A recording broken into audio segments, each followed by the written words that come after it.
شعبان المعظم اسلامی سال کا 8واں مہینہ ہے اور اسے رمضان المبارک کی تیاری کا مہینہ بھی کہا جاتا ہے۔ حضور تاجدار کائنات صلی اللہ علیہ وآلہ وسلم نے اس مہینے کو بہت اہمیت دی اور اس میں زیادہ عبادات اور روزوں کی تلقین فرمائی۔ یہ مہینہ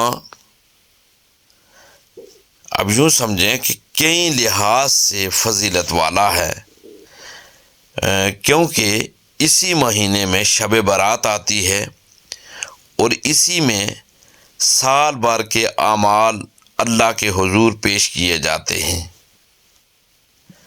اور اس مہینے میں مختلف قرآنی سورتیں پڑھنا بھی بہت برکت کا باعث ہے۔ حضور تاجدار کائنات صلی اللہ علیہ وآلہ وسلم کا یہ مہینہ سب سے محبوب مہینہ ہے۔ ام المومنین حضرت عائشہ صدیقہ رضی اللہ تعالی عنہا فرماتی ہیں، میں نے نبی کریم صلی اللہ علیہ وآلہ وسلم کو کسی مہینے میں اتنے زیادہ روزے رکھتے نہیں دیکھا جتنے شعبان میں رکھتے دیکھا ہے۔ یہ بخاری اور مسلم دونوں میں حدیث ہے، یعنی متفق علیہ حدیث کے۔ یہ اس بات کا ثبوت ہے کہ نبی کریم صلی اللہ علیہ وآلہ وسلم اس مہینے کو عبادت، روزے اور نیکیوں کے لیے خاص اہمیت دیتے تھے۔ حضور تاجدار کائنات صلی اللہ علیہ وآلہ وسلم کی ایک اور حدیث پاک جو سنن نسائی میں ہے، حضور تاجدار کائنات صلی اللہ علیہ وآلہ وسلم نے فرمایا، یہ وہ مہینہ ہے کہ جس میں لوگوں کے اعمال اللہ تعالیٰ کے حضور پیش کیے جاتے ہیں، اور میں چاہتا ہوں کہ جب میرے اعمال پیش کیے جائیں تو میں روزے کی حالت میں ہوں۔ اس حدیث پاک سے پتہ چلتا ہے کہ یہ مہینہ مغفرت اور برکت کا مہینہ ہے، اور اس میں زیادہ سے زیادہ نیک اعمال کرنے چاہیے تاکہ ہمارا حساب اللہ کے ہاں بہتر ہو۔ شعبان کی 15ویں رات کو لیلۃ النصف من شعبان یعنی شب بارات کہا جاتا ہے، جو مغفرت، رحمت اور بخشش کی رات ہے۔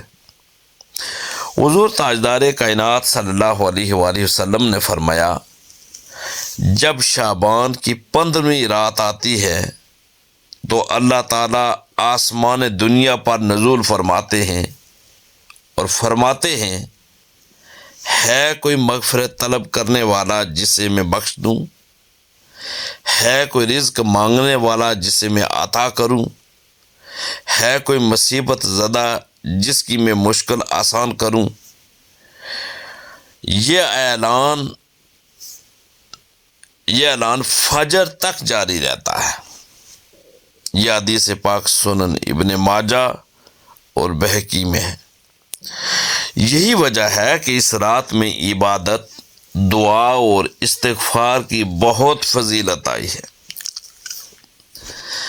ماہ شعبان میں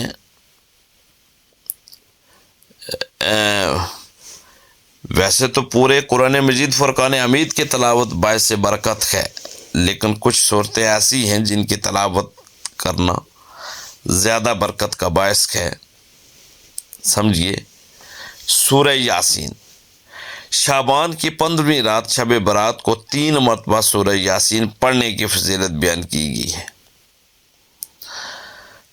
یوں حدیث کے مطابق جو شخص اس رات 3 مرتبہ سورہ یاسین پڑھ کر اللہ تعالیٰ سے مغفرت اور رزق کی دعا کرتا ہے، اس کی دعا قبول ہوتی ہے۔ پڑھنے کا طریقہ بھی سماعت کر لیں کہ پہلی بار پڑھنے کے لیے لمبی عمر کی دعا کریں، دوسری بار پڑھنے کے بعد رزق میں برکت کی دعا کریں، تیسری بار پڑھنے کے بعد بے حساب مغفرت کی دعا کریں۔ ایک اور سورہ ہے سورۃ الدخان۔ حدیث میں آیا ہے کہ جو شخص شعبان کی 15ویں رات سورۃ الدخان پڑھے اللہ تعالیٰ اس کی مغفرت فرما دیتے ہیں۔ یہ سورت پڑھنے سے قبر کے عذاب سے نجات اور روزی میں برکت حاصل ہوتی ہے۔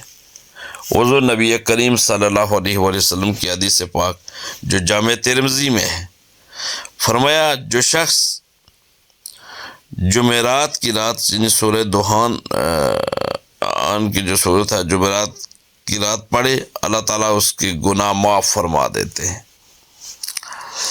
یہ صورت شب برات کے دن مغرب اور عشاء کے درمیان یا بعد نماز عشاء پڑھی جاتی ہے۔ سورہ ملک، یہ صورت قبر کے عذاب سے بچانے والی ہے اور ہر رات پڑھنے کی تاکید کی گئی ہے۔ اگر کوئی شخص ماہ شعبان میں اس صورت کو روزانہ پڑھنے کا معمول بنائے تو اللہ تعالیٰ اس کی قبر کو جنت کا باغ بنا دیتے ہیں۔ جامع ترمذی کی حدیث پاک ہے، پیارے آقا صلی اللہ علیہ وآلہ وسلم نے فرمایا سورہ ملک قبر کے عذاب سے بچانے والی ہے۔ سورہ اخلاص، سورۃ الفلق اور سورۃ الناس، یہ تینوں صورتیں شعبان میں بکثرت پڑھی جائیں کیونکہ یہ روحانی اور جسمانی بیماریوں سے نجات دلاتی ہیں اور بچاتی ہیں۔ ان کو پڑھنے سے جادو، حسد، شیطانی وسوسوں سے بچاؤ کے لیے انسان کو طاقت ملتی ہے۔ نبی کریم صلی اللہ علیہ وآلہ وسلم کا ایک ارشاد پاک بھی سماعت کر لیں، یہ ابو داؤد کی حدیث پاک ہے کہ جو شخص سورہ اخلاص، سورۃ الفلق اور سورۃ الناس دن میں 3 مرتبہ پڑھ لے وہ ہر آفت سے محفوظ رہے گا۔ دیکھیں یہ جو ماہ مبارک ہے، ہو سکتا ہے کہ ہمیں آئندہ برس یہ موقع ملے یا نہ ملے، زندگی وفا کرے یا نہ کرے، اس میں آپ عبادات بھی کریں۔ کچھ عبادات اس کے ساتھ خاص بھی ہیں، مثلا اس مہینے میں کثرت سے درود شریف پڑھیں۔ حضور تاجدار کائنات صلی اللہ علیہ وآلہ وسلم نے ارشاد فرمایا شعبان میرا مہینہ ہے اور رمضان اللہ کا مہینہ ہے، پس جو مجھ پر زیادہ درود بھیجے گا میں قیامت کے دن اس کی شفاعت کروں گا۔ اور پھر یہ بھی ہے کہ استغفار،